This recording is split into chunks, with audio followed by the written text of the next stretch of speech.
Minnesota Vikings have moved more towards a zone running scheme the last couple of years. Now, what does that mean? The term gets thrown around a lot. Simply put, zone sounds exactly what it's like, what it sounds like, where offensive linemen move in a direction and look to open up lanes for the running back. And the entire line is moving left or right. Offensive linemen taking that flat step, 45 degree, whatever, just getting after it.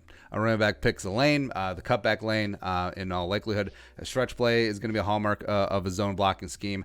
Shanahan, Kubiak very heavily weighted towards that zone scheme, and famously making nobody running backs into somebody's. I mean, Terrell Davis, who had ever heard of him, right? Arian Foster down in Houston with Kubiak, etc. So nimble, athletic offensive linemen that can get across the face of defenders, get to second level. There's going to be a premium on that. Now, compare that to gap or man, which is just old school man on a hat on a hat, man on man, mano on mano. You're not picking your direction, but you're actually picking your gap specifically. So like 24 ISO, 44 blast, 36 counter, 54 power, like student body left and right, that'll thing. Those are all man concepts, right? And a lot more down blocking, a lot more pulling linemen. Vikings had this for years with Adrian Peterson and guys like Phil Lodeholt, Steve Hutchinson, etc. Now teams will use a mix of both. Very gap heavy running teams will use zone concepts and vice versa. Vikings were one of the most heavy run zone running teams last year, using it on 68% of the running plays in 2019, number 3 in the NFL. It's a long way of saying that for the scheme, offensive linemen that the Vikings have targeted in recent years and will be targeting in this draft, they want the terms the athletic, nimble, good feet are going to apply to the prospects, as well as guys like Brian O'Neill, Garrett Bradbury, last couple years as well. So here are 5 zone scheme fit offensive linemen for the Minnesota Vikings this year. Number 1, been talked to death. You know who it is. Ezra Cleveland, offensive tackle out of Boise State. 6'6", 311. Amber is the color of his energy. Redshirt junior. And like we said, just absolutely talk death about around here. But I do think that in terms of where the Vikings select, he could come in week 1, be that perfect scheme fit left tackle for the Vikings. Does have a wrestling background, 3-year starter, paved the way for Alexander Madison to have monster seasons 2017, 2018. First team All-Mountain West in 2019, as well as top-tier athleticism.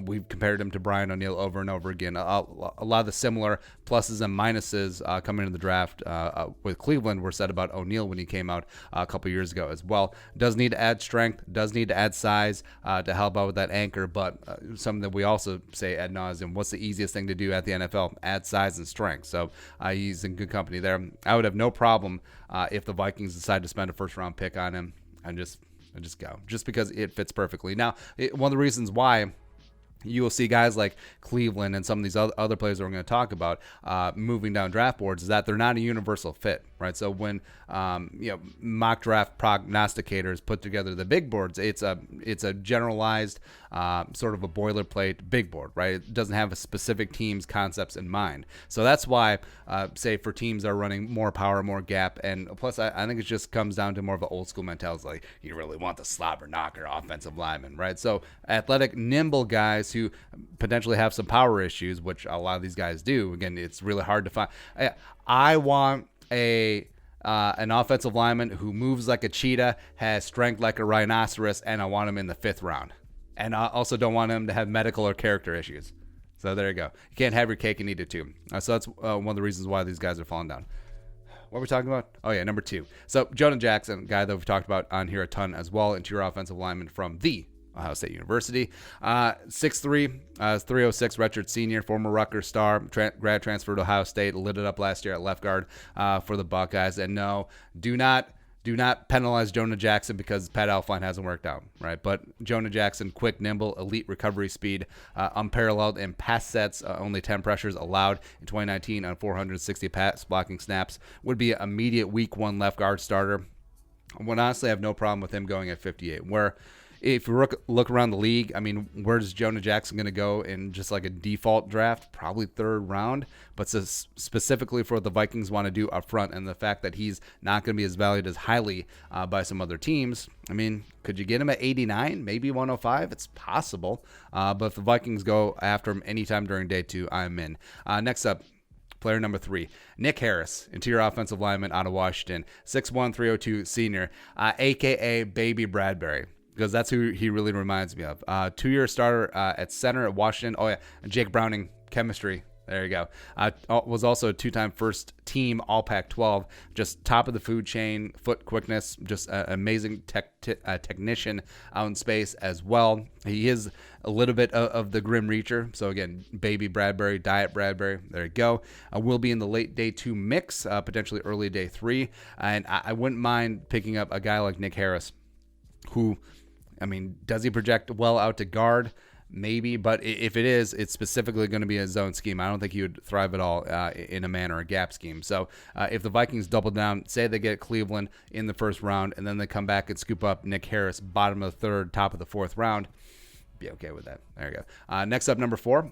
So Matt Hennessey, interior offensive line from Temple, 6'4", 307 redshirt junior. Is a guy that we profiled before, would be a perfect zone fit. 4 pressures allowed in 2019, 494 snaps, and 0 sacks allowed, by the way. Just a very heady, just a very good technician on the inside, very smart, and just very stable genius, and is top end pass blocking interior offensive line in the class. Now he's going to fall because build wise, he could certainly stand to add some weight. I mean, but he does have top end quickness, despite being a little bit tall for an interior offensive lineman at 6'4", but should be in the day 2 mix. I mean, there's even some late steam that's like he'd go at the top of round 2. I don't necessarily see that, but if the Vikings did scoop him up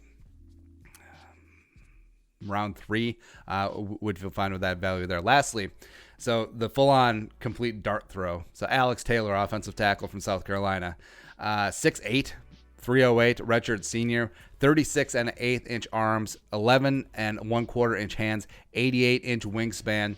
Just the dude looks like Manute Bol, George Mirasan out there, and for good reason. Former basketball player, just very raw, but amazing athletic upside, because he's only been playing the game for a couple of years. Like, just complete, like, I don't know.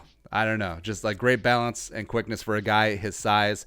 The hands are like vice grips, and it's clear that he needs a lot of work. Also, it's really awkward watching him, but you see the potential there. And if he gets a couple of years with intensive NFL coaching in an NFL strength and nutrition program, adds some really good weight, I mean, the natural gifts make him very intriguing. But like we talk about players like tackles like Prince Teguanogo, Ben Barsh, Lucas Niang, who probably could use a year to sit. I mean, Taylor could use probably 3 years minimum of like full on practice squad, and then work his way up. Like Oli Udoh looks like Anthony Munoz compared to Alex Taylor. But I mean, late day 3, maybe a 6th round pick. But it's fun. It's fun. There you go. So there's a 5 perfect zone scheme fit offensive lineman for the Vikings. What are your thoughts? Any players to add? Any critiques on our list? Let us know in the comments section below. Subscribe for daily Vikings takes. You want to support the work? Pull us on the Venmo. Please give us a follow on social media as well. Until next time. Skol. Production value.